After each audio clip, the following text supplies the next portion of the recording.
November 1988. The director of the Black Cultural Center makes a presentation on the BCC to the Carolina Board of Trustees. She asks if there are any questions. A member of the board replies, "It seems to me if black students are interested in a Black Cultural Center, maybe those students should go to a black university."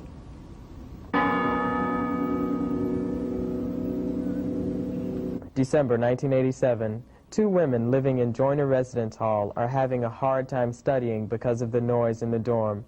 They complain to the other women on the hall. There is resentment and tension. Some days later, the two black women return home to find KKK carved above the keyhole of their door. Spring 1987. A second-year graduate student in the School of Business Administration reads through a draft of a group project that has been left in her mail file. The paper is analyzing a strategy for a beer company. Someone has added these words to the young black woman's copy. "If Joseph Schlitz Brewing Company really wants to save money, they should fire all their highly paid workers and replace them with low-paid black workers. These people tend to be worthless individuals anyway, so paying them low wages would not create any problems. In addition, these dumbasses tend to have a great need for employment and would work for any amount of money." The graduating class of 1969 was the first at Carolina which included black students. The civil rights movement of that time dreamed of a day when children of all colors would walk together hand in hand. Civil rights leaders believed that integrated education was a key to achieving a free and equal America. The children born at that time of that hope are now the men and women on college campuses.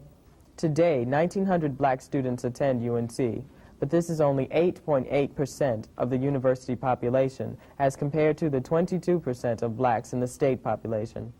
Only 50 out of 1,700 professors at UNC are black. Some say that integration has been completed and that racial discrimination is part of the past. But these statistics and those stories of racial harassment right here, right now in Chapel Hill give us reason to take a closer look. Good evening and welcome to this special edition of Campus Profile. I'm Lauren Martin and this is Cedric Brown, this year's Mr. UNC. I'm joining Lauren tonight to examine just a few of the difficulties in black-white relations on campus and to look at what's being done to resolve these problems. Many white students do not realize the implications of being such a small minority on campus.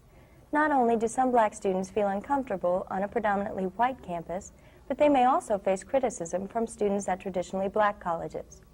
Dave Fraser reports on a forum held here last week that discussed these issues.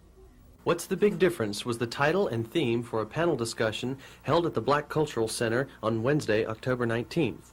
The panel included predominantly UNC faculty and staff with two visiting professors from North Carolina A&T University. A majority of women attended the discussion, including the Sisters of Alpha Kappa Alpha, the sponsoring sorority. Once the discussion was underway, students and faculty were outspoken on the issue of racism at UNC.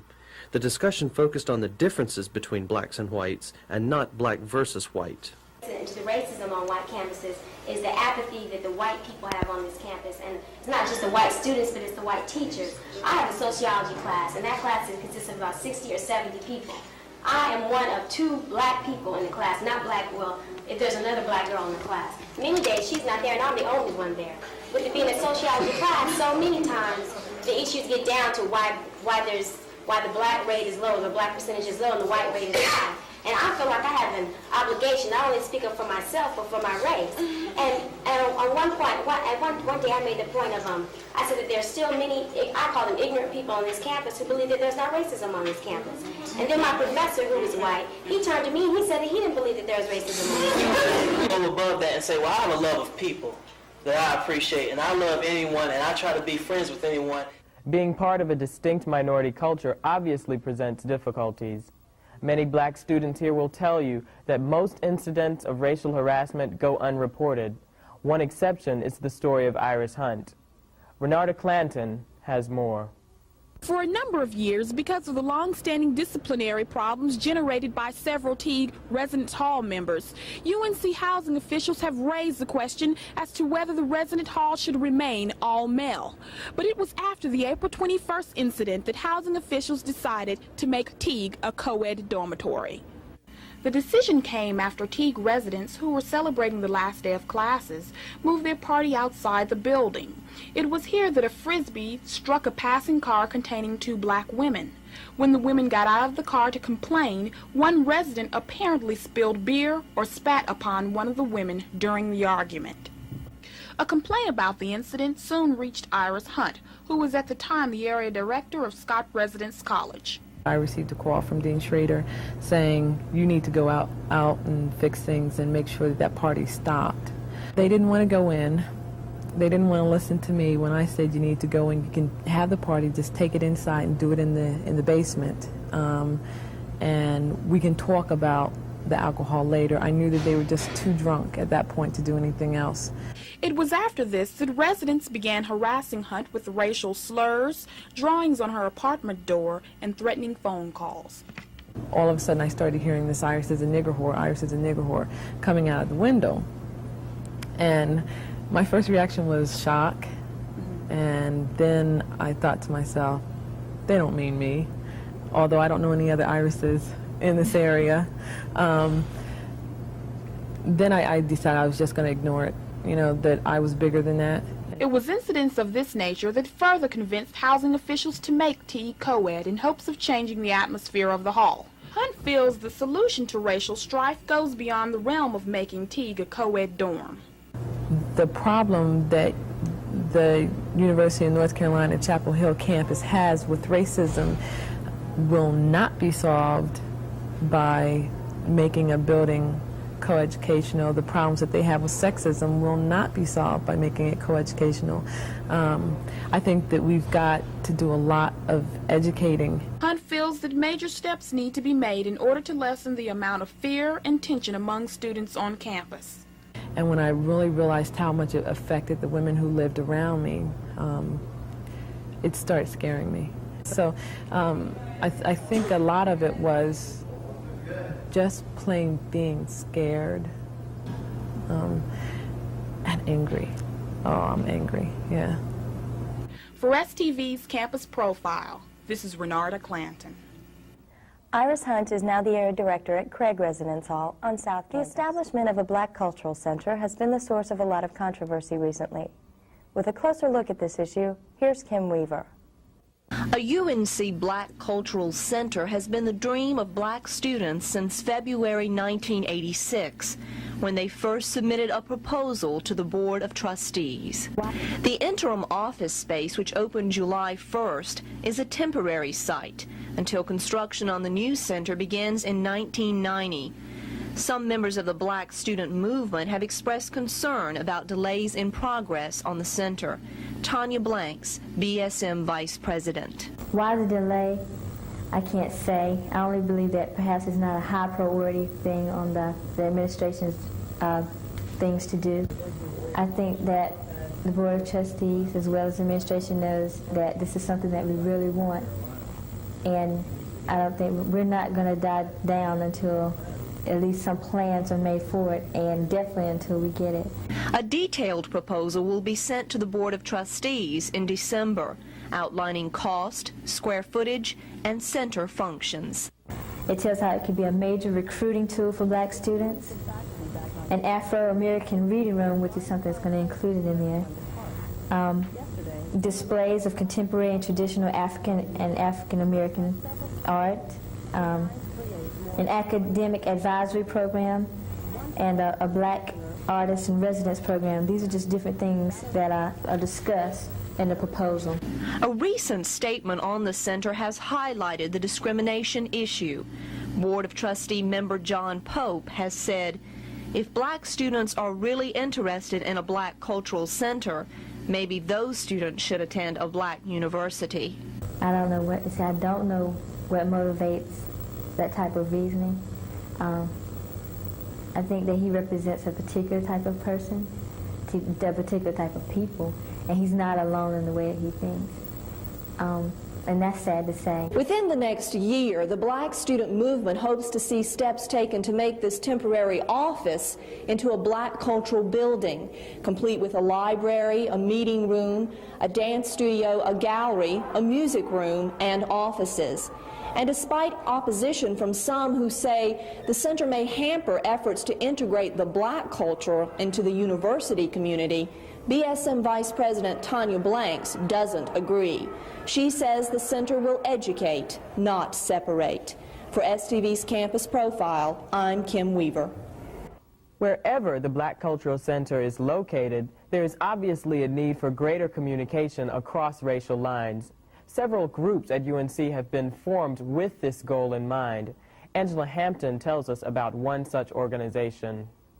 Students for the Advancement of Race Relations, or SAR, exist to improve race relations on campus in any way it can.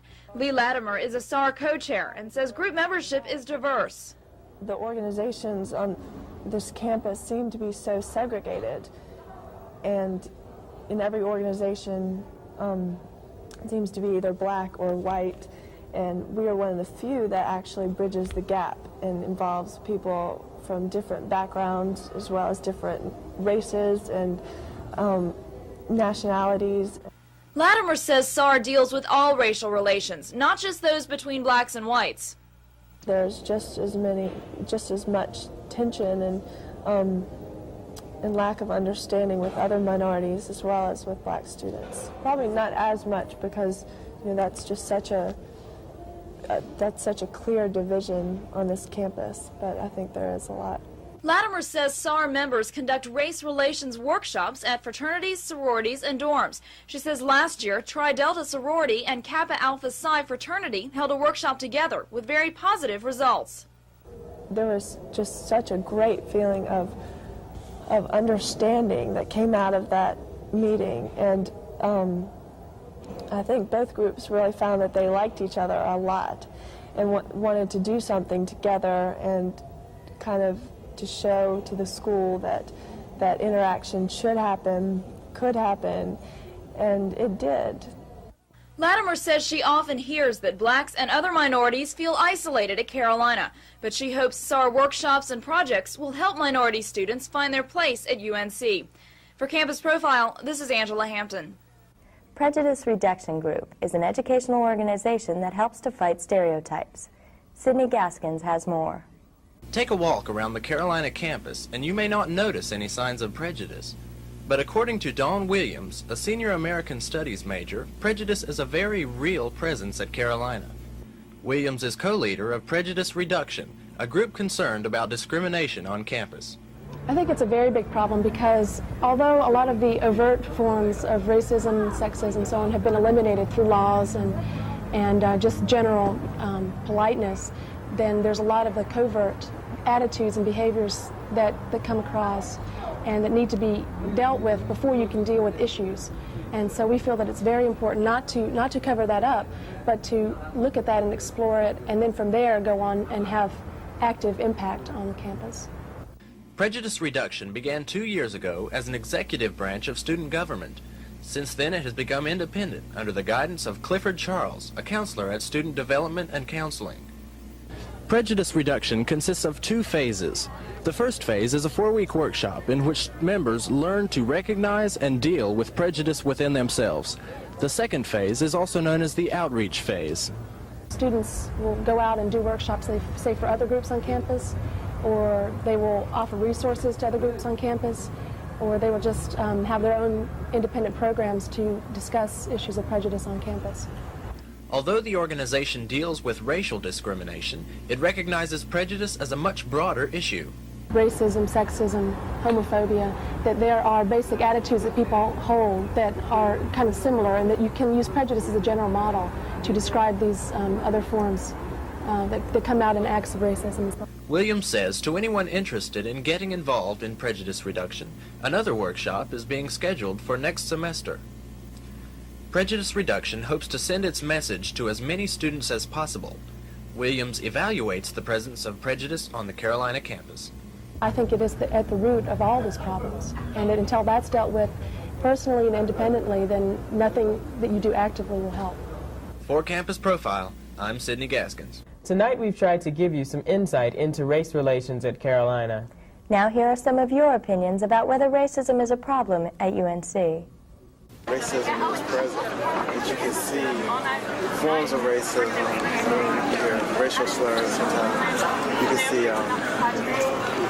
discrimination at times. In some cases, I feel the black students take it too far, as in they have so many organizations for minority rights and minority counselors like the Dean of Black Students, and the white students really don't have a Dean of White Students to go to when they have problems.